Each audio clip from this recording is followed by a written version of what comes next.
First टाइममा मिलेन भने। अनि भोलि चाहिँ सन्डे हो, भोलि चाहिँ कम्पनीको छुट्टी हुन्छ नि त, सन्डे छुट्टी दिन्छ। अनि घर आएर अनि घरको सफाइ गर्दा 6 बजेबाट घरको सफाइ गरेको, झाडु पोछा कपडा डस्टिङ गर्दा होइन अहिले चाहिँ राति 8-9 बज्न लागिसक्यो है। अनि अहिले चाहिँ म खाना बनाउँदैछु, किनभने भोलि सन्डेको दिन एक दिन त रेस्ट गर्नुपर्छ भनेर लाग्छ कि। अनि भोलिको दिनमा पनि काम गरेर बस्यो भने हप्ताभरि छुट्टी मिल्दैन, त्यही भएर साथीहरू। अनि यो आइमीको जिन्दगी त बेकार रहेछ, केटा मान्छेहरूको जिन्दगी राम्रो के। आइमीको त घर सम्हाल, अनि बाहिर काम पनि सम्हाल, अनि बच्चा पनि सम्हाल है। अनि मेरो त तिनवटा बाबुहरू छ कि छोराहरू। अब छोराहरूले गरेर सकेको काम त गर्छ, अनि त्यस कारणले अब नसकेको काम त मैले गर्नु पर्यो होइन। अनि अहिले चाहिँ खानामा कटहरको तरकारी खाने मम्मी भनेर छोराले भन्यो है। अनि यसमा चाहिँ मैले के राखेँ चाहिँ मसँग त दालचिनी छैन, यो चाहिँ तेजपत्ता हो, अनि 4वटा चाहिँ ल्वाङ, अनि यो चाहिँ 5 फोरन भन्छ, यो सबै मिलाएको है। अनि यहाँ चाहिँ यो प्याज हरियो खुर्सानी अनि टमाटर चप गरेर राखेको छु कि। अनि यो चाहिँ मुङ दाल हो हेर्नु है। मुङ दाल हामी चाहिँ यसरी यसलाई उमारेर चाहिँ बनाएर खान्छौँ कि। यसमा केही पनि मिलाएर खान सक्नुहुन्छ, अथवा तपाईँले सलाड बनाएर पनि खान सक्नुहुन्छ है। नेपालको मान्छेहरूले त अब त्यतिकै बनाएर खान्छ है। नेपालमा त अब आजसम्म त यसरी उमारेर बनाएको त कहिले पनि देखेको थिएन मुङको दाललाई। यहाँ चाहिँ इन्डियामा चाहिँ यसरी नै बनाउँछ।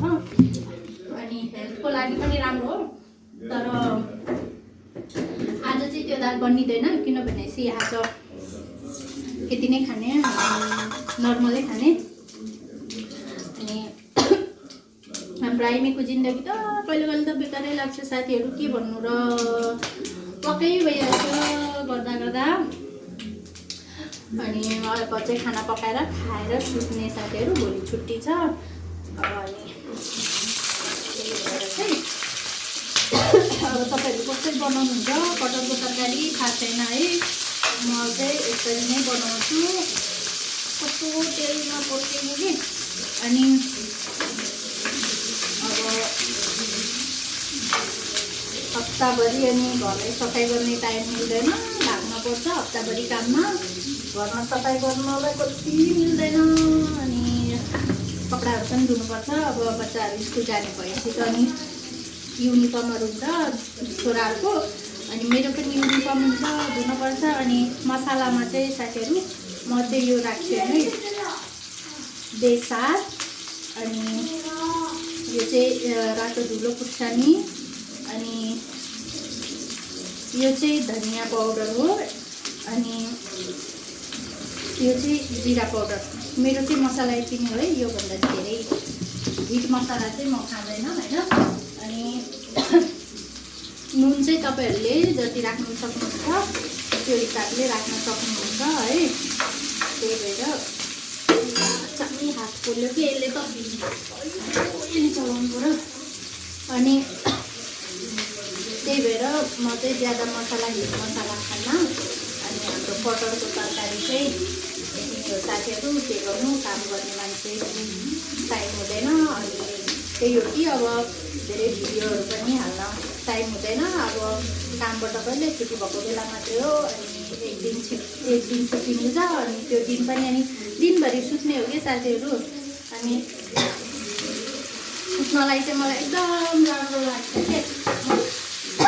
बिहान पनि ढिलो उठ्छु, सुतेर 7 बजे उठ्छु। अनि नास्ता मात्रै बनाउँछु कि। अनि नास्ता बनाएर चाहिँ छोराहरूलाई नि दिन्छु। अनि उनीहरू पनि रेडी भएर स्कुल जान्छ। अनि म पनि नास्ता गरेर कम्पनीमै जान्छु। अनि अब यहाँ त सरकारले स्कुलमै खाना दिन्छ नि त। अनि बाबुहरूले चाहिँ वहीँ खान्छ। अनि मलाई पनि कम्पनीमै दिन्छ खाना, वहीँ दिन्छ। अनि म चाहिँ स्वादको अनुसार नुन राख्छु है। तपाईँहरूलाई कति चाहिन्छ तपाईँहरूले राख्नु होला होइन।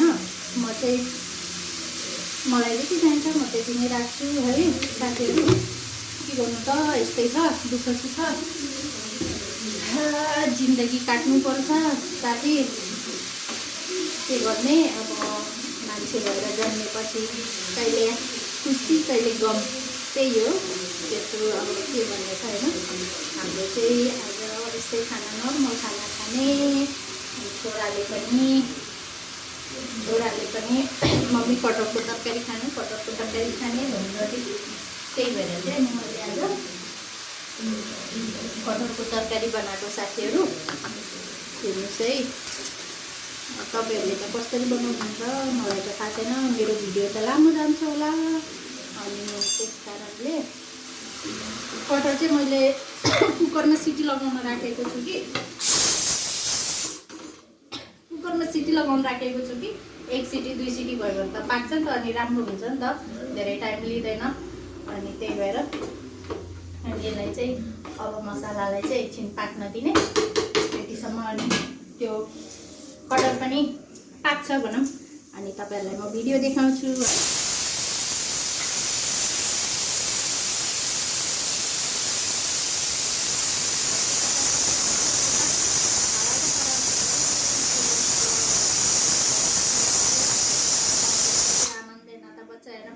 न त घर सम्हाल्नु पर्छ, न त खाना पकाउनु पर्छ, न कपडा धुनु पर्छ।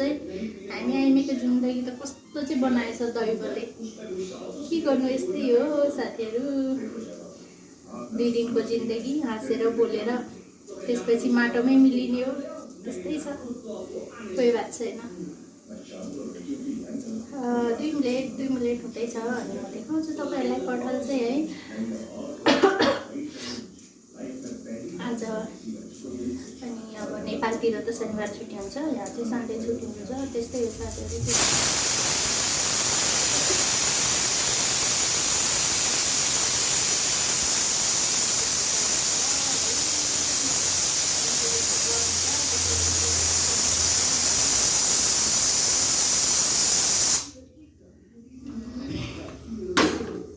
म चाहिँ हेर्नुहोस् है, यसलाई निकाल्छु कटहरलाई, देखाउँछु तपाईँलाई।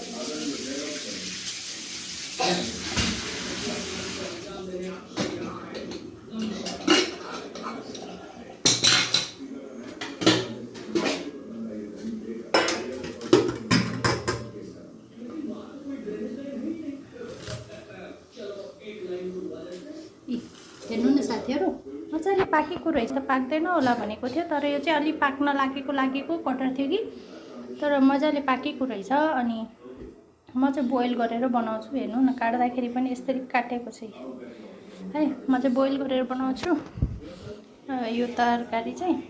अब तपाईँहरूले कसरी बनाउनुहुन्छ अनि त्यो चाहिँ मलाई थाहा छैन होइन। तपाईँहरूले कस्तो लाग्छ भन्नु होला है। अनि म त इन्डियामै हुर्केको मान्छे, अनि इन्डियाको जस्तो खाना बनाइन्छ, इन्डियाको जस्तै खाइन्छ, के गर्नु त है। ल, मेरो मसाला पनि रेडी हुँदैछ। हेर्नुहोस् है त, मेरो मसाला साथीहरू अलमोस्ट रेडी नै भनौँ, भइसकेको छ। टमाटरहरू सबै पाकिसकेको छ। अनि यो चाहिँ म झोल बनाउँदैन कि, अलिअलि भात खानालाई चाहिँ ग्रेभी हो, तर ग्रेभी हो होइन। मजाले पाकिसकेको छ हेर्नु है। अनि अब राति चाहिँ अब हामी नेपालीहरू त धेरै भात खान्छौँ नि होइन। अनि यसो त राति रोटी खान पर्छ कि, रोटी खाएको राम्रो हुन्छ। अब नेपालीहरूलाई कसले सम्झाउँछ र, रोटी खाए पनि भात खाए पनि आफ्नै पेट हो होइन र। त्यस कारणले अब म चाहिँ यसमा यो हाल्छु है। यो चाहिँ म चाहिँ यसमा मिलाइदिन्छु होइन। हेर्नुहोस्, यसलाई चाहिँ अनि पाक्न दिने साथीहरू। यसमा चाहिँ झोल हालिँदैन है, म चाहिँ झोल हाल्दैन। अब यतिकै नै हो। कटहर चाहिँ अलि अझै थोडा दिन राखेको भए पाकिसक्थ्यो होला। त्यस कारणले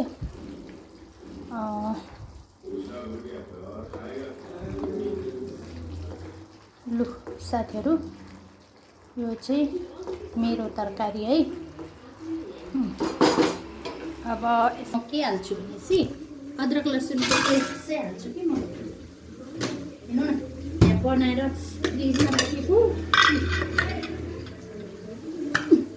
यति यति चाहिँ म अदरक लसुनको पेस्ट होइन है, यो मैले बनाएर चाहिँ डिप फ्रिजमा चाहिँ यसरी राख्छु कि अनि यो 2-3 महिनालाई पनि स्टोर हुन्छ है, जम्मा हुन्छ। यो चाहिँ मैले हालेँ, अझै अब 2 पिस फेरि बनाउनुपर्छ। मैले चाहिँ यो बनाएको 2-3 महिना भइसकेको थियो, त्यस कारणले मैले राखिदिन्छु। अनि अब चाहिँ खाने बेला देखाउँछु है। अहिलेलाई चाहिँ यति नै, बाई बाई। भिडियो सबैलाई गुड नाइट।